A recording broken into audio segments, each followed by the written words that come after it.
أعوذ بالله من الشيطان الرجيم. بسم الله الرحمن الرحيم. سبحان الذي أسرى بعبده ليلا من المسجد الحرام إلى المسجد الأقصى الذي باركنا حوله لنريه من آياتنا إنه هو السميع البصير. وآتينا موسى الكتاب وجعلناه هدى لبني إسرائيل ألا تتخذوا من دوني وكيلا ذرية من حملنا مع نوح إنه كان عبدا شكورا. وقضينا إلى بني إسرائيل في الكتاب لتفسدن في الأرض مرتين ولتعلن علوا كبيرا. فإذا جاء وعد أولاهما بعثنا عليكم عبادا لنا أولي بأس شديد فجاسوا خلال الديار وكان وعدا مفعولا. ثم رددنا لكم الكرة عليهم وأمددناكم بأموال وبنين وجعلناكم أكثر نفيرا. إن أحسنتم لأنفسكم وإن أسأتم فلها. فإذا جاء وعد الآخرة ليسوءوا وجوهكم وليدخلوا المسجد كما دخلوه أول مرة وليتبروا ما علوا تتبيرا. عسى ربكم أن يرحمكم وإن عدتم عدنا وجعلنا جهنم للكافرين حصيرا. إن هذا القرآن يهدي للتي هي أقوم ويبشر المؤمنين الذين يعملون الصالحات أن لهم أجرا كبيرا.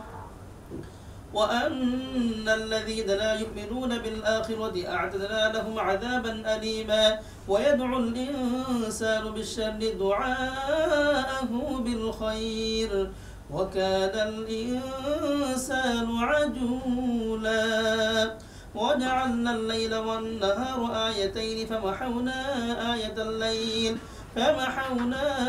الليل وجعلنا آية النهار مبصرة لتبتغوا فضلا من ربكم ولتعلموا عدد السنين والحساب وكل شيء فصلناه تفصيلا. وكل إنسان ألزمناه طائره في عنقه ونخرج له يوم القيامة كتابا يلقاه منشورا. اقرأ كتابك كفى بنفسك اليوم عليك حسيبا. من اهتدى فإنما يهتدي لنفسه ومن ضل فإنما يضل عليها ولا تزر وازرة وزر أخرى وما كنا معذبين حتى نبعث رسولا. وإذا أردنا أن نهلك قرية أمرنا مترفيها ففسقوا فيها فحق عليها القول فدمرناها تدميرا. وكم أهلكنا من القرون من بعد نوح وكفى بربك بذنوب عباده خبيرا بصيرا. من كان يريد العاجلة عجلنا له فيها ما نشاء لمن نريد ثم جعلنا له جهنم يصلاها مذموما مدحورا. ومن أراد الآخرة وسعى لها سعيها وهو مؤمن فأولئك كان سعيهم مشكورا. كلا نمد هؤلاء وهؤلاء من عطاء ربك وما كان عطاء ربك محذورا. انظر كيف فضلنا بعضهم على بعض وللآخرة أكبر درجات وأكبر تفضيلا. لا تجعل مع الله إلها آخر فتقعد مذموما مخذولا وقضى ربك ألا تعبدوا إلا إياه وبالوالدين إحسانا إما يبلغن عندك الكبر أحدهما أو كلاهما فلا تقل لهما أف ولا تنهرهما وقل لهما قولا كريما واخفض لهما جناح الذل من الرحمة وقل رب ارحمهما كما ربياني صغيرا ربكم أعلم بما في نفوسكم إن تكونوا صالحين فإنه كان للأوابين غفورا وآت ذا القربى حقه والمسكين وابن السبيل ولا تبذر تبذيرا إن المبذرين كانوا إخوان الشياطين وكان الشيطان لربه كفورا وإما تعرضن عنهم ابتغاء رحمة من ربك ترجوها فقل لهم قولا ميسورا ولا تجعل يدك مغلولة إلى عنقك ولا تبسطها كل البسط فتقعد ملوما محسورا إن ربك يبسط الرزق لمن يشاء ويقدر إنه كان بعباده خبيرا بصيرا ولا تقتلوا أولادكم خشية إملاق نحن نرزقهم وإياكم إن قتلهم كان خطأ كبيرا ولا تقربوا الزنا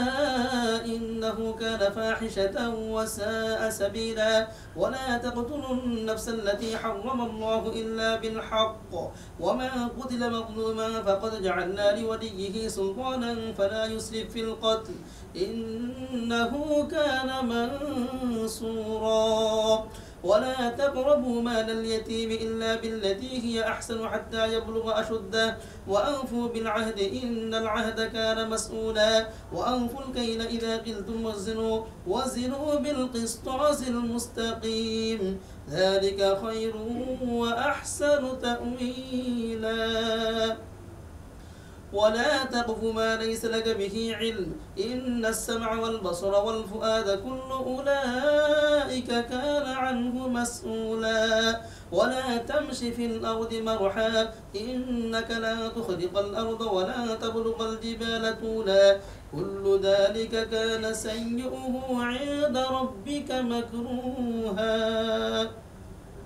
ذلك مما أوحى إليك ربك من الحكمة ولا تجعل مع الله إلها آخر فتلقى في جهنم ملوما مدحورا أفأصفاكم ربكم بالبنين واتخذ من الملائكة إناثا إنكم لتقولون قولا عظيما ولقد صرفنا في هذا القرآن ليذكروا وما يزيدهم إلا نفورا قل لو كان معه آلهة كما يقولون إذا لابتغوا إلى ذي العرش سبيلا سبحانه وتعالى عما يقولون علوا كبيرا تسبح له السماوات السبع والأرض ومن فيهن وإن من شيء إلا يسبح بحمده ولكن لا تفقهون تسبيحهم إنه كان حليما غفورا وإذا قرأت القرآن جعلنا بينك وبين الذين لا يؤمنون بالآخرة حجابا مستورا وجعلنا على قلوبهم أكنة أن يفقهوه وفي آذانهم وقرا وإذا ذكرت ربك في القرآن وحده ولوا على أدبارهم نفورا نحن أعلم بما يستمعون به إذ يستمعون إليك وإذ هم نجوى إذ يقول الظالمون إن تتبعون إلا رجلا مسحورا انظر كيف ضربوا لك الأمثال فضلوا فلا يستطيعون سبيلا وقالوا أإذا كنا عظاما ورفاتا أإنا لمبعوثون خلقا جديدا قل كونوا حجارة أو حديدا أو خلقا مما يكبر في صدوركم فسيقولون من يعيدنا قل الذي فطركم أول مرة فسينغضون إليك رؤوسهم ويقولون متاه قل عسى أن يكون قريبا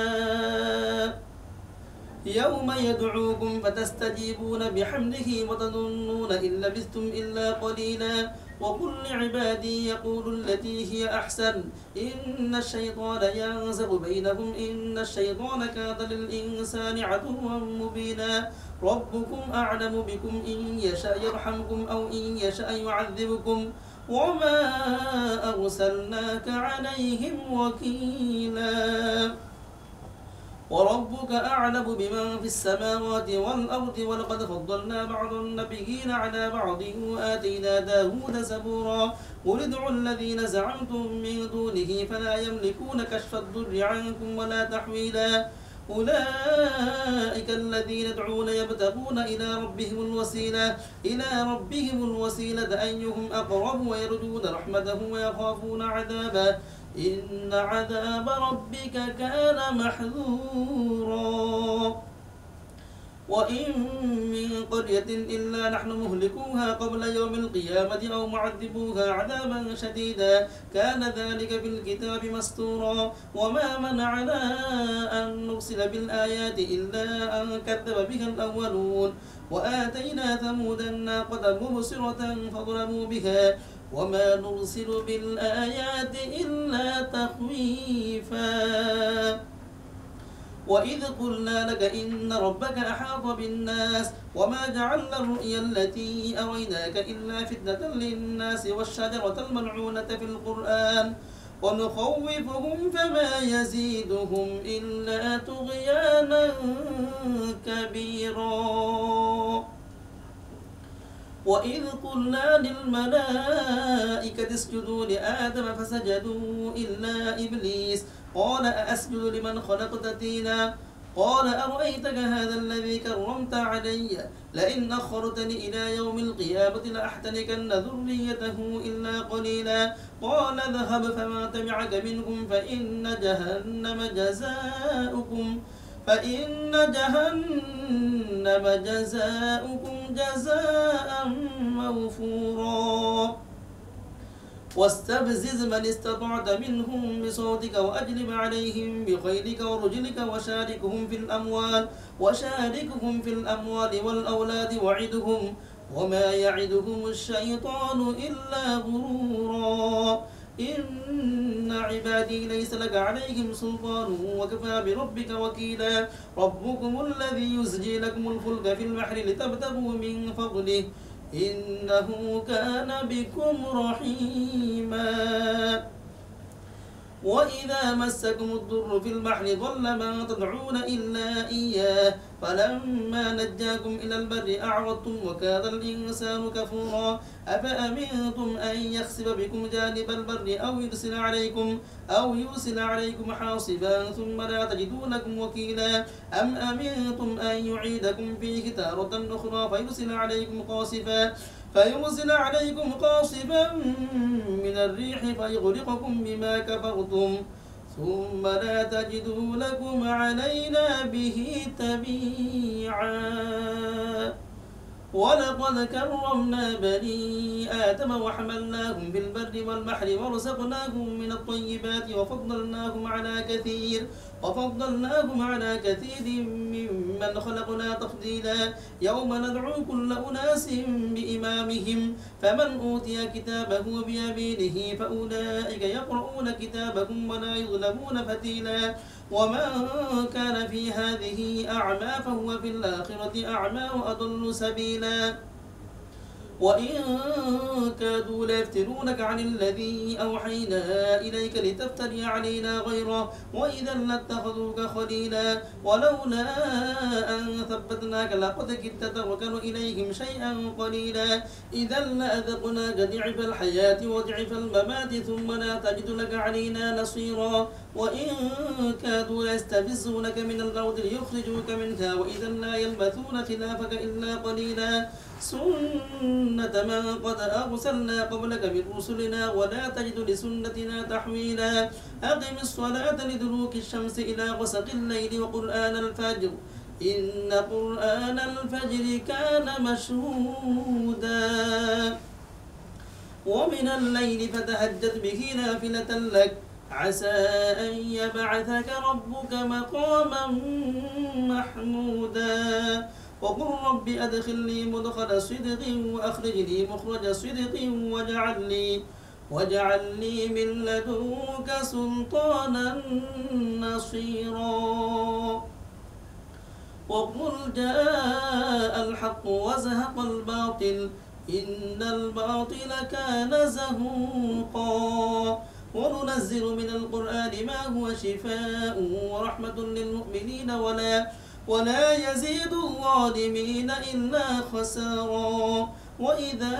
أنعمنا على الإنسان أعرض ونأى بجانبه وإذا مسه الشر كان يئوسا قل كل يعمل على شاكلته فربكم أعلم بمن هو أهدى سبيلا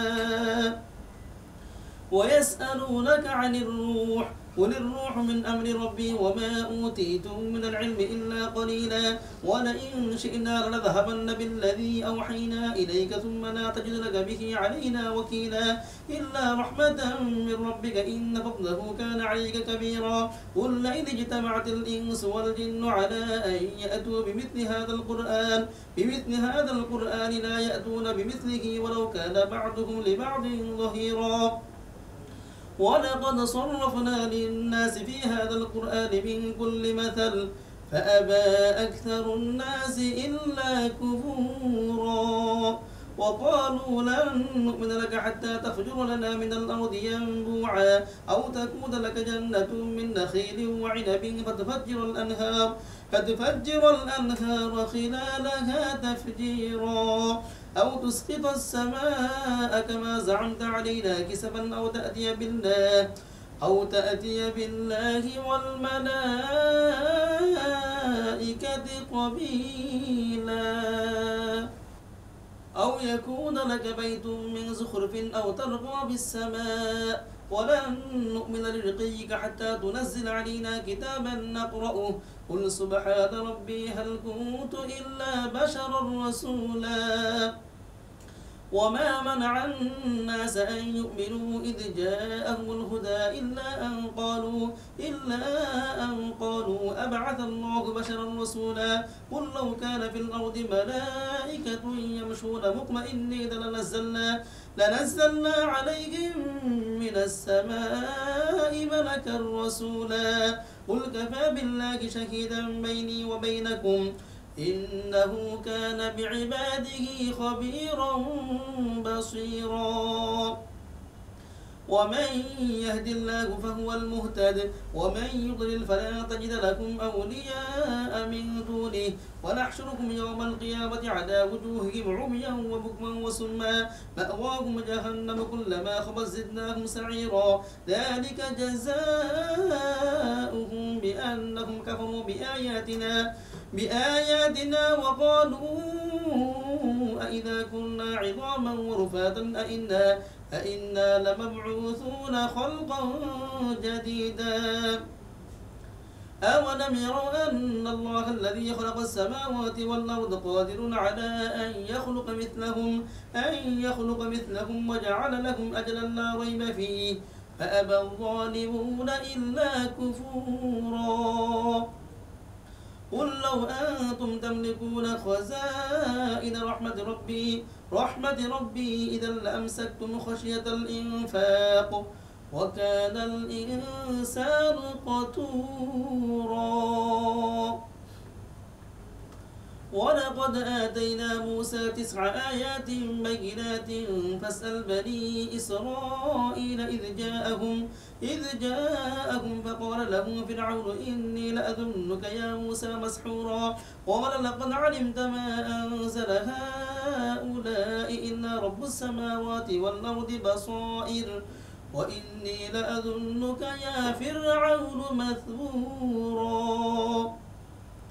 فأراد أن يستفزهم من الأرض فأغرقناه ومن معه جميعا وقلنا من بعده لبني إسرائيل اسكنوا الأرض فإذا جاء وعد الآخرة جئنا بكم لفيفا وبالحق أنزلناه وبالحق نزل وما أرسلناك إلا مبشرا ونذيرا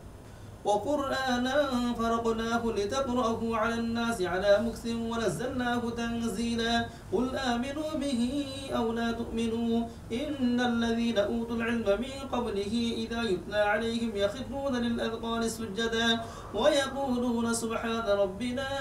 إن كان وعد ربنا لمفعولا ويخرون للأذقان يبكون ويزيدهم خشوعا قل ادعوا الله أو ادعوا الرحمن أيما تدعوا فله الأسماء الحسنى ولا تجهر بصلاتك ولا تخافت بها وابتغ بين ذلك سبيلا وقل الحمد لله الذي لم يتخذ ولدا ولم يكن له شريك في الملك ولم يكن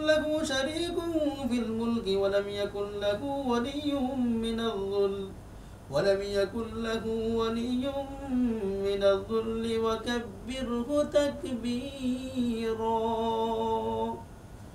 بسم الله الرحمن الرحيم الحمد لله الذي أنزل على عبده الكتاب ولم يجعل له عوجا قيما لينذر بأسا شديدا من لدنه ويبشر المؤمنين الذين يعملون الصالحات أن لهم أجرا حسنا ماكثين فيه أبدا وينذر الذين قالوا اتخذ الله ولدا ما له به من علم ولا لآبائهم كبرت كلمة تخرج من أفواههم إن يقولون إلا كذبا فلعلك باخع نفسك على آثارهم إن لم يؤمنوا بهذا الحديث أسفا إنا جعلنا ما على الأرض زينة لها لنبلوهم أيهم أحسن عملا وإنا لجاعلون ما عليها صعيدا جرزا أم حسبت أن أصحاب الكهف والرقيم كانوا من آياتنا عجبا إذ أوى الفتية إلى الكهف فقالوا ربنا آتنا من لدنك رحمة وهيئ لنا من أمرنا رشدا فضربنا على آذانهم في الكهف سنين عددا ثم بعثناهم لنعلم أي الحزبين أحصى لما لبثوا أمدا نحن نقص عليك نبأهم بالحق إنهم فتية آمنوا بربهم وزدناهم هدى وربطنا على قلوبهم إذ قاموا فقالوا ربنا رب السماوات والأرض لن ندعو من دونه إلها لقد قلنا إذا شططا هؤلاء قوم اتخذوا من دونه آلهة لولا يأتون عليهم بسلطان بين فمن أظلم ممن افترى على الله كذبا وإذ اعتزلتموهم وما يعبدون إلا الله فأووا إلى الكهف ينشر لكم ربكم من رحمته ويهيئ لكم من أمركم مرفقا وترى الشمس إذا طلعت تزاور عن كهفهم ذات اليمين وإذا غربت تقرضهم ذات الشمال وهم في فجوة منه ذلك من آيات الله من يهد الله فهو المهتد ومن يضلل فلا تجد له وليا مرشدا وتحسبهم أيقاظا وهم رقود ونقلبهم ذات اليمين وذات الشمال وكلبهم باسط ذراعيه بالوصيد لو اطلعت عليهم لوليت منهم فرارا ولملئت منهم رعبا وكذلك بعثناهم ليتساءلوا بينهم قال قائل منهم كم لبثتم قالوا لبثنا يوما أو بعض يوم قالوا ربكم أعلم بما لبثتم فبعثوا أحدكم بورقكم هذه إلى المدينة فلينظر أيها أزكى طعاما فليأتكم برزق منه وليتلطف ولا يشعرن بكم أحدا إنهم إن يظهروا عليكم يرجموكم أو يعيدوكم في ملتهم ولا تفلحوا إذا أبدا وكذلك أعثرنا عليهم ليعلموا أن وعد الله حق وأن الساعة لا ريب فيها إذ يتنازعون بينهم أمرهم فقالوا بنوا عليهم بنيانا ربهم أعلم بهم قال الذين غلبوا على أمرهم لنتخذن عليهم مسجدا سيقولون ثلاثة رابعهم كلبهم ويقولون خمسة سادسهم كلبهم رجما بالغيب ويقولون سبعة وثامنهم كلبهم قل ربي أعلم بعدتهم ما يعلمهم إلا قليل فلا تمار فيهم إلا مراء ظاهرا ولا تستفت فيهم منهم أحدا ولا تقولن لشيء إني فاعل ذلك غدا إلا أن يشاء الله واذكر ربك إذا نسيت وقل عسى أن يهديني ربي لأقرب من هذا رشدا ولبثوا في كهفهم 300 سنين وازدادوا 9 قل الله أعلم بما لبثوا له غيب السماوات والأرض أبصر به وأسمع ما لهم من دونه من ولي ولا يشرك في حكمه أحدا واتل ما أوحي إليك من كتاب ربك لا مبدل لكلماته ولا تجد من دونه ملتحدا واصبر نفسك مع الذين يدعون ربهم بالغداة والعشي يريدون وجهه ولا تعد عيناك عنهم تريد زينة الحياة الدنيا ولا تطع من أغفلنا قلبه عن ذكرنا واتبع هواه وكان أمره فرطا وقل الحق من ربكم فمن شاء فليؤمن ومن شاء فليكفر إنا أعتدنا للظالمين نارا أحاط بهم سرادقها وإن يستغيثوا يغاثوا بماء كالمهل يشوي الوجوه بئس الشراب وساءت مرتفقا إن الذين آمنوا وعملوا الصالحات إنا لا نضيع أجر من أحسن عملا أولئك لهم جنات عدن تجري من تحتهم الأنهار يحلون فيها من أساور من ذهب ويلبسون ثيابا خضرا من سندس واستبرق متكئين فيها على الأرائك نعم الثواب وحسنت مرتفقا واضرب لهم مثل الرجلين جعلنا لأحدهما جنتين من أعناب وحففناهما بنخل وجعلنا بينهما زرعا كلتا الجنتين آتت أكلها ولم تظلم منه شيئا وفجرنا خلالهما نهرا وكان له ثمر فقال لصاحبه وهو يحاوره أنا أكثر منك مالا وأعز نفرا ودخل جنته وهو ظالم لنفسه قال ما أظن أن تبيد هذه أبدا وما أظن الساعة قائمة ولئن رددت إلى ربي لأجدن خيرا منها منقلبا قال له صاحبه وهو يحاوره أكفرت بالذي خلقك من تراب ثم من نطفة ثم سواك رجلا لكن هو الله ربي ولا أشرك بربي أحدا ولولا إذ دخلت جنتك قلت ما شاء الله لا قوة إلا بالله إن ترني أنا أقل منك مالا وولدا فعسى ربي أن يؤتيني خيرا من جنتك ويرسل عليها حسبانا من السماء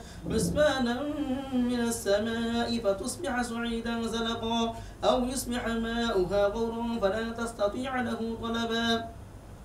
وأحيط بثمنه فأصبح يقلب كفيه على ما أنفق فيها وهي خاوية على عروشها ويقول يا ليتني لم أشرك بربي أحدا ولم تكن له فئة ينصرونه من دون الله وما كان منتصرا هنالك الولاية لله الحق هو خير ثوابا وخير عقبا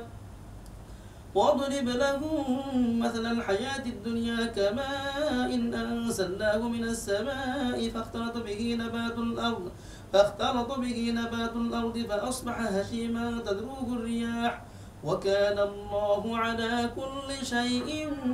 مقتدرا المال والبنون زينة الحياة الدنيا والباقيات الصالحات خير عند ربك ثوابا وخير أملا ويوم نسير الجبال وترى الأرض بارزة وحشرناهم فلم نغادر منهم أحدا وعرضوا على ربك صفا لقد جئتمونا كما خلقناكم أول مرة بل زعمتم أن لن نجعل لكم موعدا ووضع الكتاب فترى المجرمين مشفقين مما فيه ويقولون يا ويلتنا ما لهذا الكتاب لا يغادر صغيرة ولا كبيرة إلا أحصاها ووجدوا ما عملوا حاضرا ولا يظلم ربك أحدا وإذ قلنا للملائكة اسجدوا لآدم فسجدوا إلا إبليس كان من الجن ففسق عن أمر ربه أفتتخذونهم وذريته أولياء من دوني وهم لكم عدو بئس للظالمين بدلا ما أشهدتهم خلق السماوات والأرض ولا خلق أنفسهم وما كنت متخذ المضلين عضدا ويوم يقول نادوا شركائي الذين زعمتم فدعوهم فلم يستجيبوا لهم وجعلنا بينهم موبقا ورأى المجرمون النار فظنوا أنهم واقعوها ولم يجدوا عنها مصرفا ولقد صرفنا في هذا القرآن للناس من كل مثل وكان الإنسان أكثر شيء جدلا وما منع الناس أن يؤمنوا إذ جاءهم الهدى ويستغفروا ربهم إلا أن تأتيهم سنة الأولين أو يأتيهم العذاب قبلا وما نرسل المرسلين إلا مبشرين ومنذرين ويجادل الذين كفروا بالباطل ليجحدوا به الحق واتخذوا آياتي وما أنذروا هزوا ومن أظلم ممن ذكر بآيات ربه فأعرض عنها ونسي ما قدمت يداه إنا جعلنا على قلوبهم أكنة أن يفقهوه وفي آذانهم وقرا وإن تدعهم إلى الهدى فلن يهتدوا إذا أبدا وربك الغفور ذو الرحمة لو يؤاخذهم بما كسبوا لعجل لهم العذاب بل لهم موعد لن يجدوا من دونه موئلا وتلك القرى أهلكناهم لما ظلموا وجعلنا لمهلكهم موعدا وإذ قال موسى لفتاه لا أبرح حتى أبلغ مجمع البحرين أو أمضي حكما فلما بلغا مجمع بينهما نسيا حوتهما فاتخذ سبيله في البحر سربا فلما جاوزا قال لفتاه آتنا غداءنا لقد لقينا من سفرنا هذا نصبا قال أرأيت إذ أوينا إلى الصخرة فإني نسيت الحوت وما أنسانيه إلا الشيطان أن أذكره واتخذ سبيله في البحر عجبا قال ذلك ما كنا نبغ فارتدا على آثارهما قصصا فوجدا عبدا من عبادنا آتيناه رحمة من عندنا وعلمناه من لدنا علما قال له موسى هل أتبعك على أن تعلمني مما علمت رشدا قال إنك لن تستطيع معي صبرا وكيف تصبر على ما لم تحط به خبرا قال ستجدني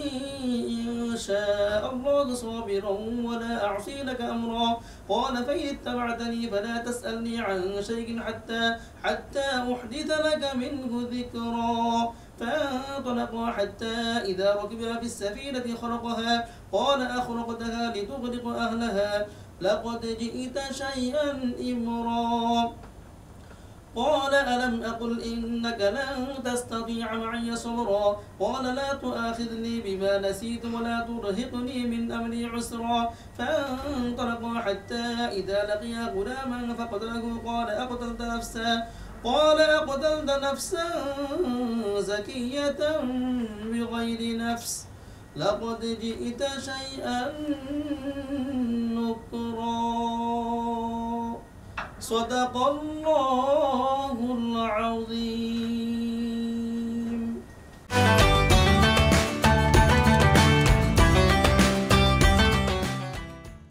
আসসালামু আলাইকুম ওয়া রাহমাতুল্লাহি ওয়া বারাকাতুহু। আলহামদুলিল্লাহি ওয়াহদা ওয়াসসালাতু ওয়াসসালামু আলা আবদিহিল মুস্তাবা আল মুস্তাফা ওয়া আলা আলিহি ওয়া সাহবিহি রাশাদা। প্রিয় দর্শক, সবাইকে রমাদান কারীম। আজ আমরা কথা বলবো হালাল উপার্জন এটা নিয়ে। এ বিষয়ে আলোচনা রয়েছেন বিশিষ্ট ইসলামী চিন্তাবিদ, শিক্ষাবিদ, গবেষক, বিশ্ববিদ্যালয়ের শিক্ষক ডক্টর হাফেজ হুসাইনুল বান্না। আসসালামু আলাইকুম ওয়া রাহমাতুল্লাহি ওয়া বারাকাতুহু। ওয়া আলাইকুম আসসালাম ওয়া রাহমাতুল্লাহি ওয়া বারাকাতুহু। মুহতারাম, কেমন আছেন সবাই? আলহামদুলিল্লাহ ভালো আছি, আপনি ভালো আছেন? আলহামদুলিল্লাহ, আমিও ভালো আছি। আজ আমরা হালাল উপার্জনের গুরুত্ব এটা নিয়ে কথা বলবো, সেটা রমাদান হোক বা রমাদানের বাইরে হোক। জি, জাযাকাল্লাহ। নাহমাদুহু ওয়া নুসাল্লি আলা রাসূলিহিল কারীম, আম্মা বাদ। আল্লাহ সুবহানাহু ওয়া তাআলা কোরআনে কারীমে ইরশাদ করেন, ইয়া আইয়ুহাল্লাযীনা আমানু কুলু মিনাত তাইয়্যিবাতি ওয়া আমালু সালিহ। হে মুমিনগণ, তোমরা হালাল খাও এবং ভালো কাজ করো, আমল সালেহ করো। অনুরূপভাবে রাসূল পাক সাল্লাল্লাহু আলাইহি ওয়াসাল্লাম বলেছেন যে তলাবু কাসবিল হালাল ফরিয়াদাতুন বাদাল ফরিদা, যে হালাল উপার্জন করা এটি হচ্ছে ফরজের পরে ফরজ। অর্থাৎ ঈমান হচ্ছে সর্ব উত্তম ফরজ, হচ্ছে এটি। তারপরের ফরজ হিসেবে, অর্থাৎ ঈমানের পরে সবচেয়ে গুরুত্বপূর্ণ জিনিস হচ্ছে হালাল উপার্জন। এটা এই হিসাবে ফুকাহা ইকরাম বলেছেন যে নামাজ সেটা হচ্ছে হকুল্লাহ, আল্লাহর হক, আল্লাহর হক। রোজা আল্লাহর হক। কিন্তু হালাল উপার্জন ব্যয় করা এটা হচ্ছে হকুল ইবাদের সাথে অনেক সময় সংশ্লিষ্ট হয়। কিভাবে? যে আমি আসলে হারাম উপার্জন করতে গিয়ে কি করি? আমি অন্য অন্য বান্দাদের উপরে জুলুম করি। আমরা যারা সমাজে, আল্লাহ না করুক, কেউ যদি ঘুষ খায়, সে তো আসলে একজনকে চাপ দিয়ে অর্থ উপার্জন করছে, চাপ দিয়ে। তো এই যে ওনার থেকে যে এইভাবে ঘুষ গ্রহণ করলাম আমি, সুদ যারা করেন তারা কি করেন? চক্রবৃদ্ধি হারে নিচ্ছেন তারা,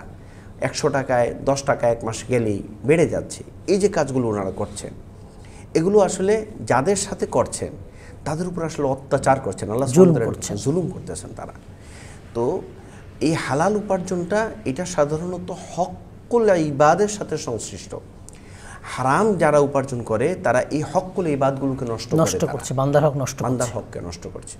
তো কাল কিয়ামতের ময়দানে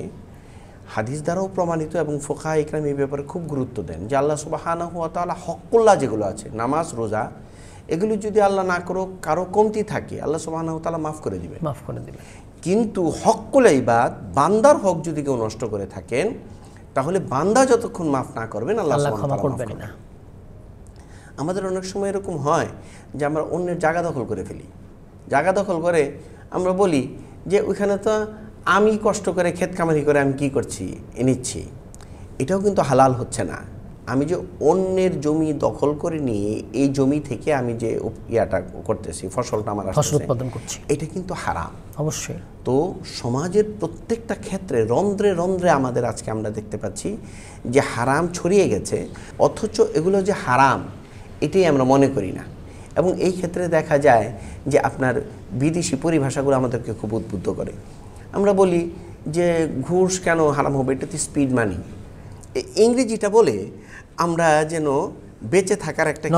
নরমাল করে ফেলতেছি। নাউযুবিল্লাহি মিন যালিক। তো এই বিষয়গুলিকে এইভাবে চিন্তা করতে হবে যে হালাল উপার্জন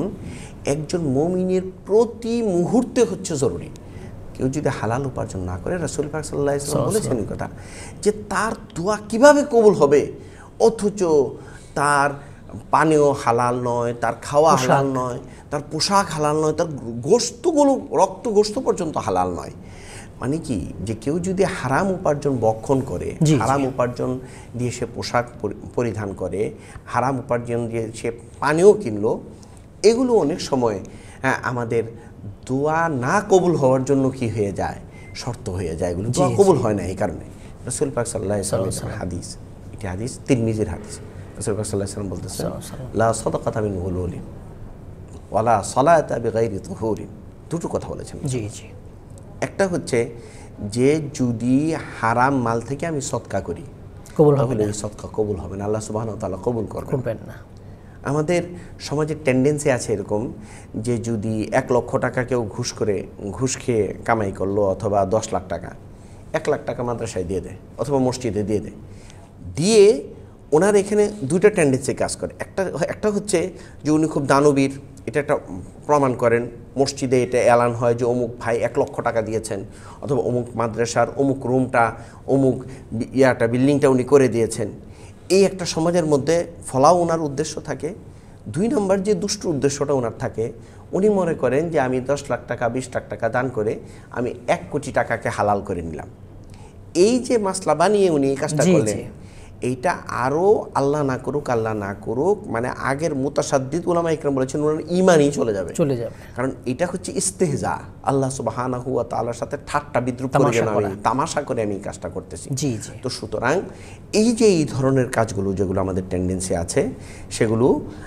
না করা উচিত। বরঞ্চ আমি হালাল যদি 100 টাকা কামাই করি, আমি সেখান থেকে আমি যদি 10 টাকা দিই, 5 টাকা দিই, আমি আল্লাহ সুবহানাহু ওয়া তাআলা এর মধ্যে এরকম বারাকা দান করবেন, 1 কোটি টাকাওয়ালাও সেই বারাকা পাবে না। আমাদের অনেক সময় আমি আফসোস করে আমাদের এটা বলতে হয়, এবং অনেক ওলামা ইকরামের মুখে আমি শুনেছি এই কথা, যে আপনার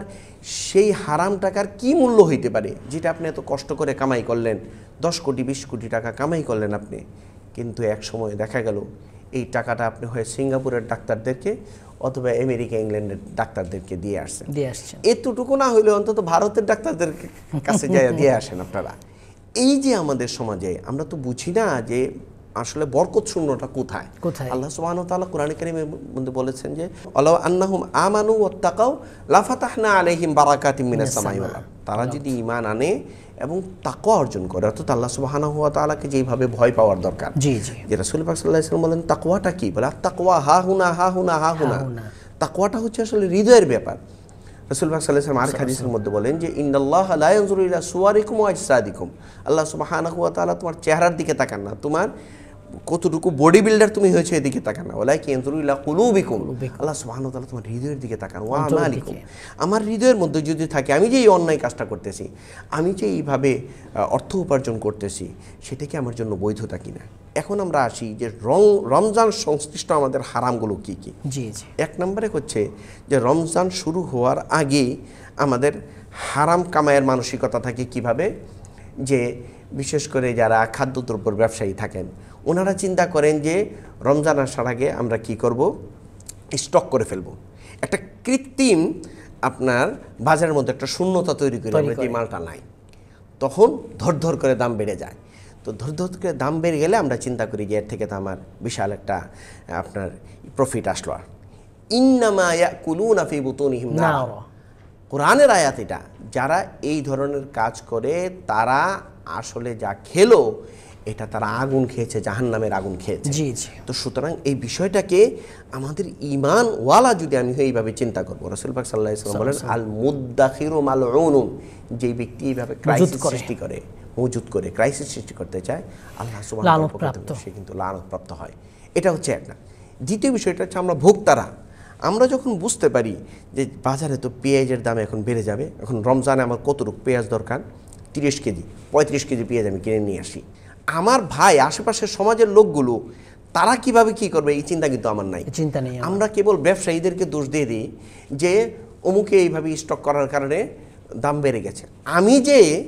আমার প্রয়োজনের অতিরিক্ত আমি 5 কেজি কিনতাম, আর চিন্তা করতাম যে না আমার ভাইদেরও তো কেনার দরকার আছে। এই যে আমি যে স্টক করতেছি ক্রেতা হিসাবে, এটার চিন্তা আমরা অনেকে করি না, এটাও কিন্তু আমি গুনার কাজ করলাম। তো সুতরাং স্টকের যে মানসিকতা আমি ভোক্তা হিসাবে করি অথবা আমি বিক্রেতা হিসাবে করি, এর থেকে আমাদের কিন্তু বের হয়ে আসতে হবে। আমরা সারা বিশ্বের মধ্যে দেখি ক্রিসমাস ডেতে, পুজোতে কিন্তু সব জিনিসপত্রের দাম কমে যায়, প্যাকেজ দিয়ে দেয়, এবং আরব বিশ্বে কিন্তু রমজান উপলক্ষেও কিন্তু দাম কমে ছাড় যায়, দিয়ে দেয়, বিশেষ ছাড়। আমরা যদি এটা করতে পারি ইনশাআল্লাহ, আমার ব্যবসায়ী ভাইদেরকে আপনার এই অনুষ্ঠান থেকে আমি ওয়াদা করে এই কথা বলতেছি যে অবশ্যই অবশ্যই আপনারা যদি মানসিকতা পোষণ করেন, ইনশাআল্লাহ আল্লাহ সুবহানাহু ওয়া বারাকা তাআলা দান করবেন, আপনাদেরকে বারাকা দান করবেন। জাযাকুমুল্লাহ খাইর। অনেক ধন্যবাদ, অনেক সুন্দর আলোচনা করেছেন। আপনাকেও ধন্যবাদ। দর্শক, আজ আমরা কথা বললাম হালাল উপার্জনের গুরুত্ব নিয়ে। আসুন আমরা জীবনের সকল ক্ষেত্রে রমাদানের বাইরে হালাল উপার্জন করি। আল্লাহ তাআলা আমাদের সবাইকে তৌফিক দান করুন, আমিন। আসসালামু আলাইকুম ওয়া রাহমাতুল্লাহি ওয়া বারাকাতুহু।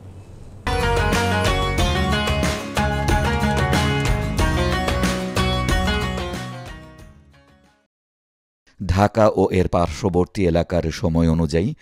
আজ সাহারের শেষ সময় ভোর 4টা 50 রাসূল সাল্লাল্লাহু আলাইহি ওয়াসাল্লাম বলেছেন, যে ব্যক্তি রোজা রেখে পাপ, মিথ্যা কথা, অন্যায় ও মূর্খতা সুলভ কাজ ত্যাগ করতে পারে না,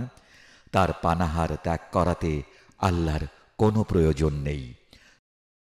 সহিহ বুখারী, হাদিস 1903।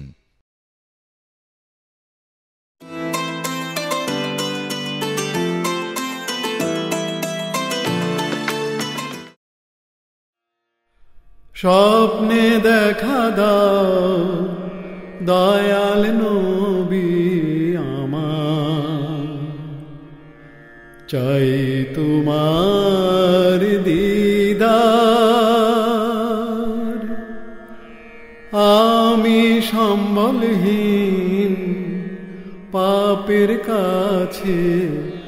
অনেক ঋণ, চাই রহম তোমার, চাই তোমার দিদার। পেলে তোমার দিদার খুশনসিব ভাগ্যবানের জীবনে হেরা হলো আবার। পেলে তোমার দিদার খুশনসিব ভাগ্যবানের জীবনে হেরা হলো আবার। পাপীকে ভাগ্য ফিরাতে খোলো মদিনার দুয়ার। পাপীকে ভাগ্য ফিরাতে খোলো মদিনার দুয়ার। চাই তোমার দিদার, যদি দিদার মেলে সব পাপ যাবে ধুয়ে, হবে নির্মল জীবন আবার। যদি দিদার মেলে সব পাপ যাবে ধুয়ে, হবে নির্মল জীবন আবার। তিনি নবী করুণার আধার,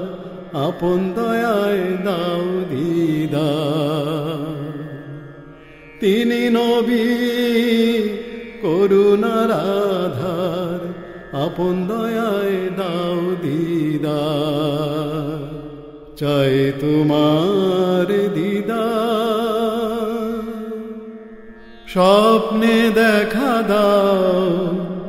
দয়াল নবী আমার। চাই তোমার দিদার, আমি সম্বলহীন পাপ পাপের কাছে অনেক ঋণ।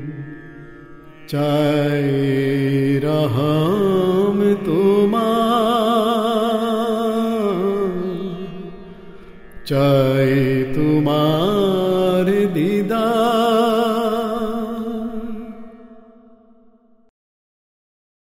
ঢাকা ও এর পার্শ্ববর্তী এলাকার সময় অনুযায়ী আজকের ইফতারের সময় সন্ধ্যা ৬টা ৮ মিনিট।